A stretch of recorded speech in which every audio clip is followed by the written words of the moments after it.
Ang bansang Israel mga idol ay isang napakaliit na bansa lamang, subalit ito ay kinakatakutan at kahit ano nga mga idol na pagsalakay ang gawin nila ay hindi sila manalo-nalo sa maliit na bansang Israel. Dahil ang totoong kakampi mga idol ng bansang Israel ay ang totoong Diyos na buhay at ang totoong Panginoon na nag-iingat sa kanila sa anumang uri ng digmaan.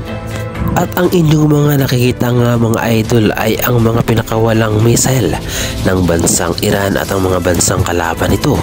Subalit ang mga ito nga mga idol ay lumalagapak lamang sa mga dagat. Ganito nga mga idol ipinapakita ng ating Panginoon kung gaano niya pinoprotektahan ang bansang Israel. We are witnessing open miracles in Israel right now. 45 rockets as we speak are being rained down by Hezbollah into the north of Israel, and every single one of them has landed in the sea. Guys, can't you see that the God of Abraham, Isaac, and Jacob is protecting the Jewish people? They can't even get a scratch, nothing, nada. Why? Because their Father in heaven is protecting them. Am Yisrael Chai, the Jewish people are strong because God himself is protecting them. Let's go! Ngunit bakit nga ba mga idol pinoprotektahan ng Panginoong Diyos ang bansang Israel? Ano ang mayroon sa bansang ito? Noon pa man mga idol ay napatunayan na ng bansang Israel na sila ay malakas at walang sino mang bansa ang makakatalo sa kanila.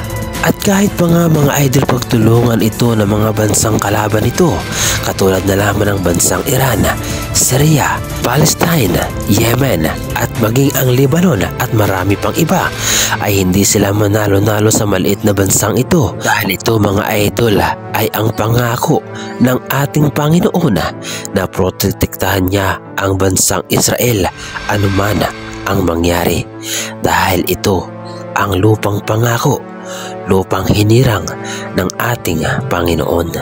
At ang lahat ngang ito mga idol ay nakasulat sa banal na kasulatan sa Jeremiah chapter 31 verse 1 hanggang 3. Nakasaad dito, sa panahong yaon, sabi ng Panginoon, magiging Diyos ako ng lahat ng angkan ni Israel at sila'y magiging aking bayan. Ganito ang sabi ng Panginoon, ang bayan na naiwan ng tabak ay nakasumpong ng biyaya sa ilang. Oo, ang Israel ng aking pagpapahingahin. Ang Panginoon ay napakita ng una sa akin na nagsasabi, oo, iniibig kita ng walang hanggang pag-ibig, kaya't ako'y lumapit sa iyo na may kagandahang loob. Ilan lamang yan mga idol sa mga pangako ng ating Panginoong Diyos sa bansang Israel, at marami pa tayong mababasa mga idol sa banal na kasulatan na talaga namang iniingatan ng ating Panginoon ang bansang Israel, dahil ang bansang Israel mga idol ay ang lupang pangako ng ating Panginoon. Kaya naman kung mapapansin ninyo mga idol, kahit na napakaliit ng bansang Israel at kahit tumbahin pa ito ng maraming bansa at pagtulungan ito, ay hindi mananalo ang mga ito mga idol.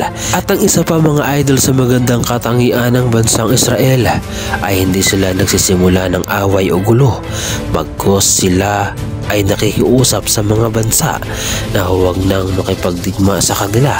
Subalit ang mga ito mga idol, ang mga bansang kaaway nito ay nananatili pa rin sa pakikipagdigma sa kanila, at pasakrito pa nga ito mga idol na umaatake. Ngayon pa man, ang Israel ay hindi nagpapasindak sa kanila. At kahit pa nga mga idol binabalak ng presidente ng France na si Macron na itigil na di umano ang pagsusupply ng mga sandata o mga armas sa bansang Israel, ay tila hindi nasisindak mga idol ang bansang Israel, dahil ipinahayag mga idol ng Prime Minister ng Israel na si Netanyahu ang mga ito ay hindi ka nais-nais para sa kanila, at ang Israel ay gagalaw kahit hindi nila tulungan, at mananalo ang Israel kahit walang tulong ng anumang bansa.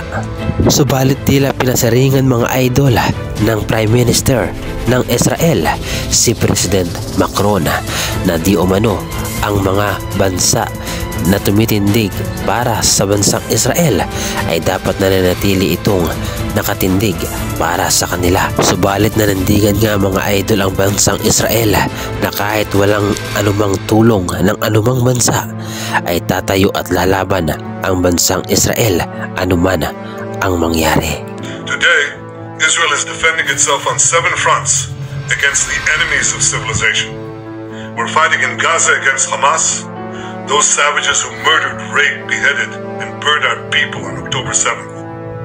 We're fighting in Lebanon against Hezbollah, the most heavily armed terror organization in the world, which was planning an even greater massacre than October 7th on our northern border, and that has rocketed Israeli towns and cities for nearly a year.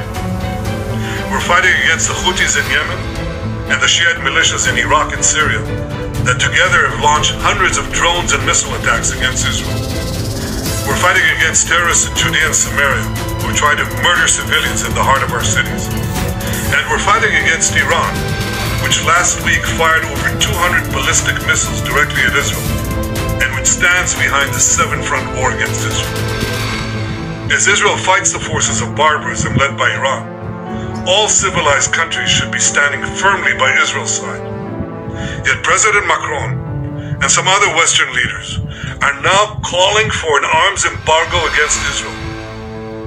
Shame on them. Is Iran imposing an arms embargo on Hezbollah, on the Houthis, on Hamas, and on its other proxies? Of course not.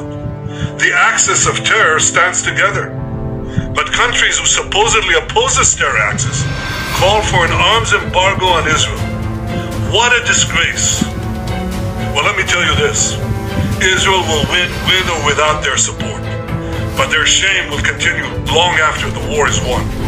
For in defending ourselves against this barbarism, Israel is defending civilizations against those who seek to impose a dark age of fanaticism on all of us.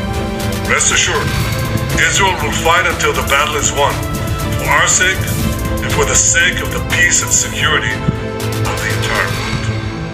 Sa mga pahayag nga na ito mga idol ng Prime Minister ng Israel ay tila nga nagustuhan ito mga idol ni Donald Trump na tumatakbo sa pagka-presidente ng Amerika at nangako na kung sakali nga mga idol na siya ang manalo sa eleksyon sa pagkapangulo sa Amerika ay gagawin niya ang lahat para protektahan ang bansang Israel at hindi daw niya ito pababayaan at gagawin niya ang lahat para manalo ang bansang Israel.